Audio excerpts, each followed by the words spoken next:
You are watching Pack Media on Modi.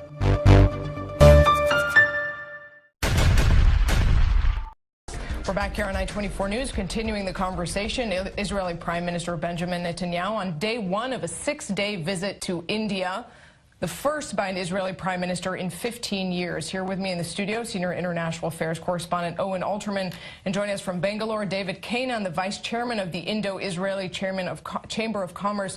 David, great to have you with us. So there are a lot of issues on the table here, from defense to energy to agriculture. What is Israel's top priority in this historic visit? The top priority are the political relations, the strong personal relations between Prime Minister Modi and Prime Minister Netanyahu definitely are the center to this visit. And around that, Israel is trying to look at three main objectives. One is extending the defense relations, which are very good as they are right now. The second one is extending the IT and innovation type of relationship. And the third one is extending the agriculture relationship, which are, again, very good today, but could be extended n times more. David, you mentioned defense. Just ahead of this visit, India called off... Sorry, I can hardly hear you. Well, you just mentioned defense. Ahead of this visit, India called off a deal to buy 8,000 anti-tank guided missiles. Has that changed?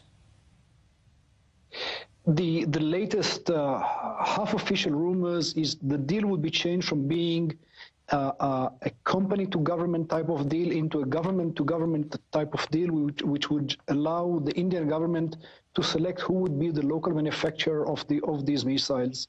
This comes, to the best of our understanding and knowledge, as an internal issue between the Modi government and the defense establishment in India, which is much more leaned towards the Congress party. And that what has caused what happened here in the last 3-4 months. And we believe that the new structure of the deal would allow the Modi establishment to have a much higher control on the deal than what it had before. Oh, and what does India have to gain from this trip? Well, a number of things. First of all, we touched on defense. Again, Nurit, India is concerned over the long term about getting what they call technology transfer and being able to make weapons themselves, not to be the world's largest weapons importer, but actually to have some homegrown capability. That's number one, but the relationship goes far beyond defense. India needs to feed more than 1 billion people. Israel can help with that. Israel wants to develop its high-tech industries. Israel can help with that, too. So, again, a lot in this relationship for India and, of course, a lot for Israel as well. David, you mentioned politics and that the political relationship is very important now in this visit. India just recently voted against Israel in a way, though not directly, at the UN in favor of that resolution against Trump's decision to recognize Jerusalem as Israel's capital. Is that creating a problem on this visit? This was more than anticipated. No one has expected a different behavior from India. We should remember that the Arab world and the Muslim world is still a major business and political party to India, and because of that, such a strong deviation from the long-term policy of India was not expected, and no one should have seen no one should see it in any other way. Owen, what do you think is the biggest thing to watch to come out of this 6 days?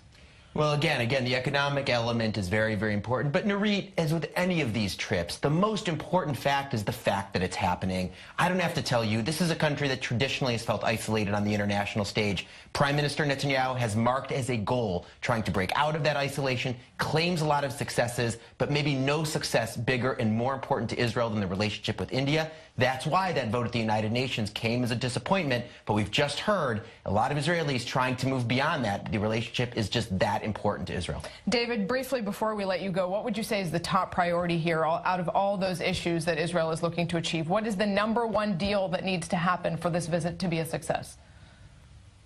I think that the #1 deal is reassuring the spike deal, of course, which I believe that there is a good chance that by the end of this visit we would see an official statement by both countries on the reestablishment of this deal. All right, David Kainan in Bangalore, thanks very much for being with us. Owen, looking briefly forward politically, what do you think India can offer Israel? Put the money aside, just politically. Politically support in the international stage, Neri. Remember, this is a very important country. This is the world's 7th largest economy. We just heard in Ellie's piece, either the world's largest or second largest country by population. India is expected to have one of the highest growth rates in the world this year, economically 7.8% projected for 2018.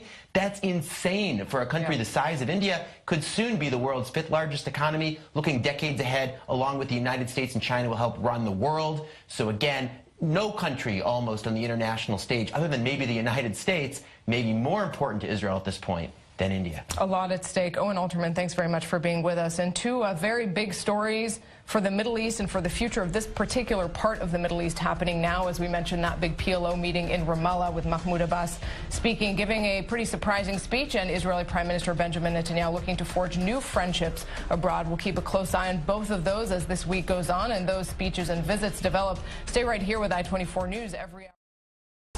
Welcome back. I'm Benita Levine. 25 years of diplomatic ties and 1 year of historic visits. Israel's Prime Minister Benjamin Netanyahu is in India on the first official visit of an Israeli Prime Minister since 2003 and the second ever. It's the day 2 of the trip, which includes a large trade delegation. Our diplomatic correspondent Eli Hochenberg takes a look back at the relationship between the two countries. Well, we're now joined in studio by defense and security analyst Amir Oren and international relations expert Dr. Emmanuel Naval. Thank you both, gentlemen, for your time. Thank you. So when we saw the Israeli leader on the tarmac yesterday hugging with Narendra Modi, they looked like such sincere friends. Modi then took to Twitter to say, "Welcome, my friend," and talk about this beautiful relationship. I want to ask both of you, Amir, I'm going to start with you, about the importance and the significance of this relationship between Israel and India. Well, Modi is a master at such ceremonies. In fact, he has out-Bibi'd Bibi in photo ops because, in substance, India has been very hostile to Israel. And you can imagine how Netanyahu would have reacted to a Scandinavian foreign minister who has done much less than vote against the Israeli position on Jerusalem. But of course, it's to Netanyahu's benefit domestically as well as probably economically to come to India, forget about the Jerusalem vote and concentrate on trade relations and mostly the defense exports from Israel to India, because Israel in recent years has pivoted from Europe and Latin America to Asia, to India, Singapore and other countries in its defense exports, and it's very important for a prime minister to lead such a huge delegation of business people and exporters in such a time. Dr. Naval? Look, I think we have to differentiate between the voting patterns at the United Nations and the actual relationship between the two countries, especially in the defense area.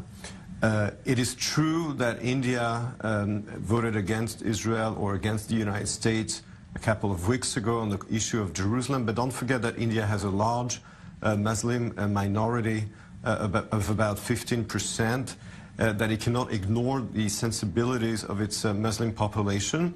Because of its conflict with Pakistan, it also needs to keep more or less good relations with the Arab and Muslim world. But in addition to paying this lip service at the UN for India's relationship with the Arab and Muslim world, it has more interest today to develop security relations with Israel. As a matter of fact, India made a foreign policy switch at the end of the Cold War, also because of its conflict with Pakistan, also because it lost the backing of the Soviet Union. And today, as I said, it sees in Israel, definitely in the case of Modi, a strategic ally, hence its very close relationship in the military field. Last point, one of the reasons why Modi is so warm towards Israel is because, as opposed to his predecessor, he's not from the Congress party, he's from the Hindu Nationalist Party, the BJP, which historically was always very pro-Israel. Definitely the kind of relation that we see today between Israel and India would not have taken place under a Congress party leadership. Thank you so much. Don't go anywhere. We've got lots more to discuss after the break, and please stay with us because we're taking you right to New Delhi for the latest from both leaders. So stay with us. This is I-24 News.